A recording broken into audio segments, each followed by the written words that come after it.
நீங்கள் முறையாக தோட்டத்தை நிர்வாகம் செய்தால் something wrong with the management. Every day my workers, they are daily pay, they are working daily work, then only they are getting the name. Whatever the offer you are offering, they are doing that work every day. So end of the month, end of the year, if you are telling we are running under loss, whatever it is, that is not our fault. That is something wrong with the management. ஆகவே பெருந்தோட்ட கம்பெனிகள் ஒரு விடயத்தை அறிந்து கொள்ள வேண்டும். மனிதாபிமானத்தை மீறி நடந்து கொண்டிருக்கிற அரசாங்கத்தை கண்காணிக்க வேண்டும். பெருந்தோட்ட கைத்தொழில் அமைச்சர் அதை கண்காணிக்க வேண்டும். தொழில் அமைச்சர் தொழில் சட்டத்தை நடைமுறைப்படுத்த வேண்டும். மலையகத்திலே எங்களோட விளையாடி கொண்டிருக்கிறார்கள். 4 வருஷம் சம்பளம் அதிகரிக்காம மக்கள் வாழ்க்கை செலவில் அங்கு தடுமாறி கொண்டிருக்கின்ற சூழ்நிலையிலே 4 வருஷம் இழுப்பறி நிலையில் இருந்து இன்னைக்கு அரசாங்கம் சட்டப்பூர்வ சம்பளத்தை கூட்டினோட அதுக்கு வேறு வேறு கருத்துக்களை தெரிவித்துக் கொண்டிருக்கிறார்கள்.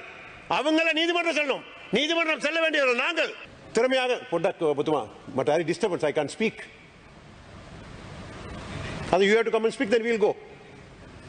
What is the discipline of this parliament? How we can talk? Okay.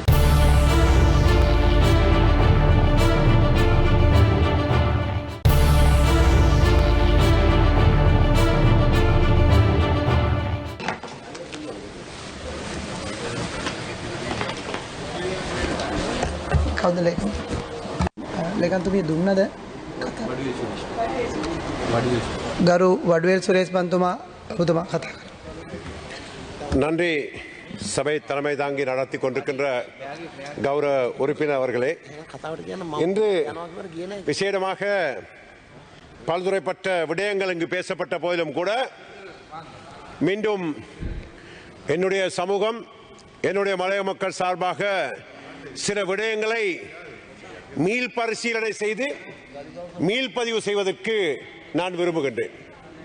காரணம், பிரயோடி போகியிருந்த என்னுடைய மலையக மக்களுடைய சம்பள உயர்வு பிரச்சனை, அந்த சம்பள உயர்வு விடயத்திலே அரசாங்கம் எடுத்துக்கொண்ட சட்டபூர்வமான நடவடிக்கை கடந்த மே மாதம் 1ஆம் தேதி அதிவேக ஜனாதிபதி மலைய மக்களுக்கு நேரடியாக தெரிவித்தார். 1350 ரூபாய், 350 ரூபாய் விசேட கொடுப்பனவு, 1700 ரூபாய் நாட்சம்பளம், அந்த நோம்புக்கு அதிகமாக எடுக்கப்படுகின்ற ஒவ்வொரு கிலோவுக்கும் 80 ரூபாய் சம்பளம் கொடுப்பதாக ஜனாதிபதி நேரடியாக மலைய மக்களுக்கு தெரிவித்திருந்தார். நன்றி, வாழ்த்துக்கள், மகிழ்ச்சி. வர்த்தக மாநிலம் வெளியிடப்பட்டிருக்கின்றது. வர்த்தக மாநிலம் வெளியிடப்படும் போது சட்டபூர்வமாக்கப்பட்டிருக்கின்றது. விஷயம் முடிந்துவிட்டது. இது மே மாதம் 1ஆம் தேதியிலிருந்து இந்த சம்பளம் கொடுக்கப்பட வேண்டும். மே மாத சம்பளம் ஜூன் மாதம் 10ஆம் தேதி கொடுக்கப்படும் போது இந்த சம்பளம் கொடுக்கப்படும். அவ்வளவுதான். இவ்வளவுதான் எங்களுக்கு தெரிஞ்ச விஷயம். இதான் சட்டபூர்வமாக்கப்பட்டது. இதனை கேள்விக்குறியாக்குறதோ, மீண்டும் பேச்சுவார்த்தை நடத்துறதோ, மீண்டும் சாட்டு போக்கு சொல்றதோ, மீண்டும் நொண்டி சாட்டு சொல்றதெல்லாம் பெருந்தோட்ட கம்பெனியுடைய வளமை. இன்றைக்கு நான் கேள்வியுற்றேன், ஊடகம் மூலமாக பெருந்தோட்ட கம்பெனிகள் மீண்டும் பரிந்துரை செய்தார்களாம், இந்த உற்பத்தி ஊக்குவிப்பு என்கின்ற ஒரு நிலைமையை கருத்தில் கொண்டு அதன் மூலமாக இந்த பெருந்தோட்ட தொழிலாளர் சம்பளத்தை மீள் பரிசீலனை செய்வதாக நான் கேள்விப்படுகின்றேன். நான் கேட்கின்றேன், மீண்டும் மீண்டும் தெரிவித்துக் கொள்கின்றேன், எங்களுடைய மக்கள் சோம்பேறியர் அல்ல. கடுமையாக நெற்றி வேர்வை நிலத்தில் விட உழைப்பவர்கள். நான் கேட்கின்றேன், 1992ஆம் ஆண்டு இந்த அரசாங்கம் 22 கம்பெனிகளுக்கும் தோட்டங்களை வழங்கும் போது 12 லட்சம் தோட்ட தொழிலாளர்கள், இன்று 1,43,000 பேர் இருக்கின்றார்கள். இந்த 1,43,000 தோட்ட தொழிலாளர்கள் 80% பெண்கள். ஆண்களுடைய வேலைகளையும் அவர்கள் செய்ய வேண்டிய ஒரு நிர்பந்தத்திற்கு அங்கு உள்ளாகி இருக்கின்றார்கள். அப்படி இருக்கும் போது நான் கேட்கின்றேன், பெருந்தோட்டம் மலையகம் என்று சொல்லும் போது தேயிலை மலையிலே, ரப்பர் தோட்டத்திலே, முள்ளு தேங்காய் போன்ற தோட்டங்களிலே ஆண்களுடைய பங்கீடு கூடுதலாக தேவைப்படுகின்ற நிலைமையிலும் கூட அங்கு அதனை செயற்படுத்த முடியாமல் இருக்கின்றது. ஆண்களுடைய தொழில் தன்மை அங்கு குறைந்து பெண்கள் தான் அங்கு கூடுதலாக வேலை செய்து கொண்டிருக்கிறார்கள். அப்பொழுது அந்த தேயிலை மலையுடைய பராமரிப்பு, உரிய நேரத்திலே பசையிடப்படுகின்றதா, அதனை கவாச் செய்கின்றார்களா, அதை சரியான முறையில் பராமரித்து சுத்தமாக சிறந்த தன்மையிலே அந்த தேயிலை மரங்கள் இருக்கின்றதா? அப்படி இருக்கும் பட்சத்திலே அவர்கள் திறமையாக disturbance, I can speak. You have to come and speak, then we'll go. What is the discipline of this parliament? මන්තුමා කතා කරන්න. We can talk.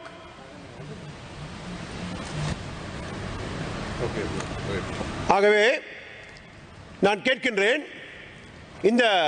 இது நடைமுறை சாத்தியப்பட முடியுமாக இருக்கின்றதா? இதை செயல்படுத்த முடியுமா? ஆகவே இந்த தேயிலை மலைகளெல்லாம் காடாகி இருக்கின்றது. அங்கு சிறுத்தை புலிகள், அங்கு பாம்புகள், அங்கு பண்டிகள், மிருகங்கள் இருக்கின்றன. ஆண்கள் வேலைக்கு போவது கிடையாது. அவர் வேறு தொழிலை தேடி சென்று விட்டார்கள். தோட்ட நிர்வாகத்தினுடைய அடாவடித்தனம், அவர்களுடைய நிர்வாகம் சரியாக சென்று விட்டார்கள். பெண்கள் தான் இதனை பராமரித்துக் கொண்டிருக்கின்றார்கள். 16,000 ஹெக்டேர் காணிகள் அங்கு தரிசு நிலங்களாக காடாக்கப்பட்டிருக்கின்றன. Abandoned, honorable member. There are 16,000 hectares land abandoned in the plantation sector. அதை சரியான முறையில் அங்க பராமரிக்காமல் இவர்கள் ஊக்குவிப்பை பற்றி கூறுகின்றார்கள். உற்பத்தி ஊக்குவிப்பு கம்பெனிக்காரன் நடுவீட்டில் போய் தான் செய்யணும்.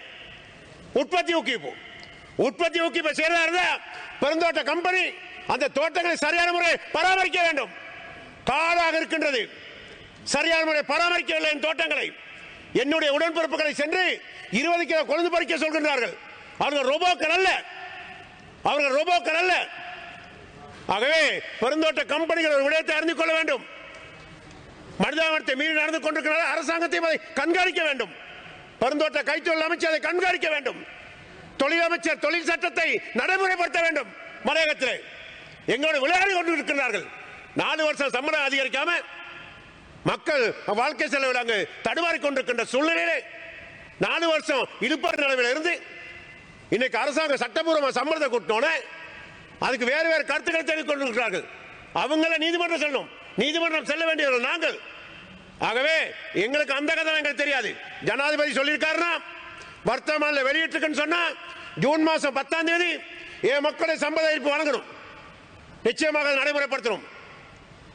கம்பெனிக்காரர்கள் ஒவ்வொரு காரணங்களை வைத்துக் கொண்டு அந்த தோட்டங்களை காடாக்கி அங்குள்ள மரங்களாத்தையும் வெட்டி விட்டு விட்டார்கள். தொழிற்சாலை மூடிவிட்டார்கள். பெருந்தோட்டத்தினுடைய அதிகாரிகளுடைய அந்த பங்களாக்களையும் உல்லாச பிரயாணத்துறை பங்களா ஆக்கி விட்டார்கள். அங்க பிளான்டேஷன் பகவந்தா பிரதேசத்திலே மாணிக்கல் தோன்றுவிக்கக்கூடிய செயற்பாட்டை செய்து விட்டார்கள்.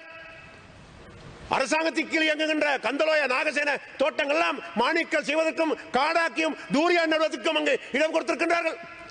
கண்டியிலே JDB SPCயிலே உரிய வகையிலே போனஸ் கொடுக்கவில்லை. கிளாபக்க தோட்டத்திலே கடந்த 2 வார காலமாக ஸ்ட்ரைக் வேலைநிறுத்த போராட்டம் நடந்து கொண்டிருக்கின்றது. எவ்வாறு சிலோன்டி இந்த நாமத்தை காப்பாற்றுவார்கள்? எப்படி இந்த நாட்டுக்கு பொருளாதாரம் வரும்? எப்படி இந்த நாட்டுக்கு டொலர்ஸ் வரும்? ஆகவே இந்த மலையக மக்களை குறைத்து கண்டுபிடித்து கொடுக்க முடியாது.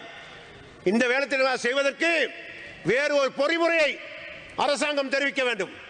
அல்லது இதனை சரியான முறையில் நடைமுறைப்படுத்த முடியாது. எங்களுடைய சம்பளம் சரியான முறையில் வழங்கப்பட வேண்டும். அதே மாதிரி பாடசாலைக்குரிய காணி, வீடமைப்புக்குரிய காணி இழுப்பறி நிலைமையில் இருக்கின்றது. உரிய அந்தஸ்து, உரிய அதிகாரம், அந்த காணிக்குரிய உரிமைகளை உடனடியாக அரசாங்கம் வழங்க வேண்டிய நடவடிக்கை மேற்கொள்ளும் ஜனாதிபதி பலமுறை கூறியிருக்கின்றார். காணி உரிமை வழங்கப்படும் போது, உரிமம் என்கின்ற இந்த காணி உரிமை வழங்கப்படும் போது, என் நண்பர் கௌரவ அருண் ஃபேண்டோ காணி அமைச்சராக இருக்கின்றார். இந்த காணி உரிமம் வழங்கப்படும் போது பெருந்தோட்ட மக்களுக்கும் காணி உரிமம் வழங்கப்பட வேண்டும். அந்த உரிமம் என்கின்ற நடைமுறை பெருந்தோட்ட மலையக மக்களுக்கும் நடைமுறைப்படுத்த வேண்டும். 200 வருட மக்களுக்கும். அதிலே பெருந்தோட்ட மலையத்தை சேவை செய்கின்ற ஆசிரியர்கள், அரசாங்க உத்தியோகஸ்தர்கள், தொழிலாளர் இருக்கின்ற இளைஞர்வதிகள் அனைவரும் உள்வாங்கப்பட வேண்டும். ஆகவே அதனை கருத்தில் கொண்டு செயற்பட வேண்டும் என்று நான் இந்த உயரிய சபையில் நான் கேட்டுக்கொள்கின்றேன். ஆகவே என்னுடைய மக்களுடைய சம்பள விலை சாட்டு போட்டு நடைமுறை சாத்தியப்படக்கூடிய விடயங்களை இந்த கம்பெனிகள் முன்வைத்ததை எம்மால் ஏற்றுக்கொள்ள முடியாது. ஒரு தொழிற்சங்க தலை என்ற வகையில் என்னுடைய தொப்புள் கொடிகள் மலைய மக்கள் சார்பாக அவ்வாறான உற்பத்தி அதிகரிப்புக்குரிய வேலை திட்டத்தை ஏற்றுக்கொள்ள முடியாது. அந்த அளவுக்கு தேயிலை மலைகள் முறையாக இல்லை.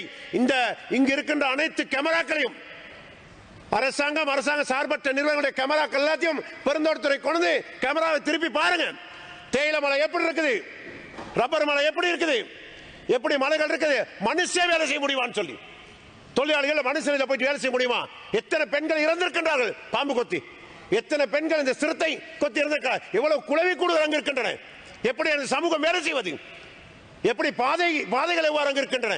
ஆகவே இவை அனைத்தையும் சரியான முறை யோசித்து சிந்தித்து தான் பேச வேண்டுமே தவிர கண் தெரியாத குருடர்கள் போல, காது கேட்காத செவிடர்கள் போல எவரும் போய் ஜனாதிபதிக்கு பிழையான தகவல்களை வழங்கக்கூடாது என வன்மையாக நான் கண்டித்து என்னுடைய இந்த வேலை பாராளுமன்றத்தை பதிவு செய்யுமாறும் நான் கேட்டுக்கொள்கின்றேன். ஆகவே அவைகளை செய்ய வேண்டும், தவறான பிரச்சாரங்களை சொல்லக்கூடாது. நம்ம இந்த மக்கள், மலையக மக்கள், இந்த நாட்டு மக்களுக்கு சோறு போட்டவர்கள், சிரோன்டி நாமத்தை வழங்கியவர்கள், அந்நிய செலவனை கொண்டவர்கள். இன்னைக்கு எங்களுக்கு தேயிலை தோட்டத்தை பராமரிக்க பத்தி யாரும் சொல்லி பாடம் கற்பிக்க வேண்டிய அவசியம் இல்லை. அங்க சரியான முறை நீ செய், சரியான பசலையிடு. ஆண்கள் அங்க வேலைக்கு வரல, ஏன் அந்த லட்சத்து தோட்டம் நடத்துறீங்க? நீங்க அந்த லட்சத்து தோட்டத்தை நடத்திக்கிட்டு இன்னைக்கு பெண்கள் தான் முழுமையாக இருந்து தோட்டத்தை பராமரித்து செய்து கொண்டிருக்கின்றார்கள். அவ்வாறு இருக்கின்ற போது நீங்கள் முறையாக தோட்டத்தை நிர்வாகம் செய்தால் something wrong with the management. Every day my workers, they are daily pay, they are working daily work, then only they are getting the name. Whatever the offer you are offering, they are doing that work every day. So end of the month, end of the year, if you are telling we are running under loss, whatever it is, that is not our fault. That is something wrong with the management.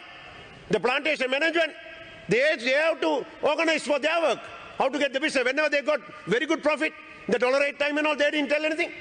The estates are not in the good condition, the field is not in good condition to work. Otherwise, we are there to support the productive. How can do the productive? Only the women workers only there, 80%. The men workers also they are doing. So how they can expect the productive thing? They are not maintaining the field properly. Animals are there, snake there. With a great difficulty, only the people are working. Out of 1.2 million now working, only 143,000. Out of 143,000, 80% are women. They are the one doing the men's work also. So you immediately implement this 1,700. We want this 1,700. That is legally gazetted. His Excellency also announced on the May Day. So we hope that from the May 1st it should be implemented. The June 10th, whenever they are paying the salary, we need 1,700. අපිට කතා දෙකක් නැහැ. 1700 කීපක අපිට ගෙවන්න ඕනේ. මෙතන ජනතාව යාටලා බොරු කතාව කියනවා නේ. ඔන්න ඔය කැමරා ටික ඔක්කොම අරන් ගියා බලන්න වතු කරේ මොනවද තත්ත්වය තියෙන්නේ කියලා. මිනිහෙක් වැඩ කරන්න පුළුවන්ද කියලා මිනිස්සෙක් තියෙන තත්ත්වය අනුව. කොහොමද තියෙන්නේ? සුද්ධවාට හිටපු පළ තමයි තියෙන්නේ. මෙයාද නිව් ක්ලියරින්. අය 1992 කම්පැනිස් වලට ආණ්ඩුව දුන්නා නම් අය අලුත් වැඩියා කරන්නේ නැත්තේ. අය අලුත් පළයිට වෙන්නේ නැත්තේ. තියෙන ගස් ඔක්කොම කැපුවා. තියෙන ෆැක්ටරිස් ඔක්කොම වැව්වා. අලුතෙන් හිටෙන්නේ නැහැ. ඒතර මේ ජාතික අපරාධයක්. මේ රටට කොහොමද ආදාය එන්නේ? මේ රටට ආදරය කරන ජනතාව ජීවත් වෙන ප්‍රදේශයෙන් මොකද වෙන්නේ මේ රටට? කොහොමද? දිස්ත්‍රික් 25 දිස්ත්‍රික් 10ක්ම වතු. ඒතර වතු 10 මේ කැලේ වෙලා හෙක්ටර්ස් 16ක් ඇබන්ඩන් වෙලා කැලේ වෙලා තියෙනවා නම් මේක ජාතික අපරාධයක්. රජයේ ඉඩමක් මේක. ලීස් එකට දීලා තියෙන්නේ. ඒ නිසා කම්පැනිකට දැනගන්න ඕනේ මේක. දැනගන්න මේක අරියාකාට ක්‍රම කරන එක. මොනාරේ කරපු ගමන් මේ අහිංසක ජනතාව පඩි වැඩ කරපු ගමන් එක එක දේවල් ප්‍රශ්න කරනවා. මේ තේ කොහොමද පරිපාලනය කරන්න ඕනේ? තේ ගස් කොහොමද බලා ගන්න ඕනේ කියලා අපේ මිනිස්සු කවුරුත් පාඩම් ගන්න ඕනේ නැහැ. අපේ මිනිස්සු මේ දවස්වල ඉඳන් අවුරුදු 200ක් මේ රටේ මේ ඩොලර්ස් ගෙනාපු කට්ටිය, ඒ වතු පාලන කරපු කට්ටිය, දැන් මේ තත්තර පත් කරපු කට්ටිය කවුද? ඒ පත් කරපු කට්ටිය මේ ප්‍රශ්න කරන්න ඕනේ. එයාලා තමයි මේට උත්තර දෙන්න ඕනේ. එම නිසා ගරු සභාපතිතුමනි මම ඔබතුමාට ස්තුතිවන්ත වෙනවා. මේ 1700 අපිට ගෙවන්න ඕනේ ජූන් මාස 10 වෙනිදාවට. படி ගෙවන්න ඕනේ. මේකට එක එක හේතු කියනකොට අපිට පිළිගන්න පුළුවන් කමක් නැහැ. ஆகவே எங்களுடைய மக்களுடைய சம்பளம் சொன்ன சம்பளம் அதே மாதிரி வழங்கணும். வேலைப்பளு அதிகரிக்காமல் எங்கள் மக்கள் வஞ்சிக்காத முறையில் இதை நடைமுறைப்படுத்த வேண்டும் என கேட்டுக்கொண்டு இந்த சந்தர்ப்பத்துக்கு நன்றி கூறி விடைபெறுகின்றேன். நன்றி, வணக்கம், பூமஸ்துதி.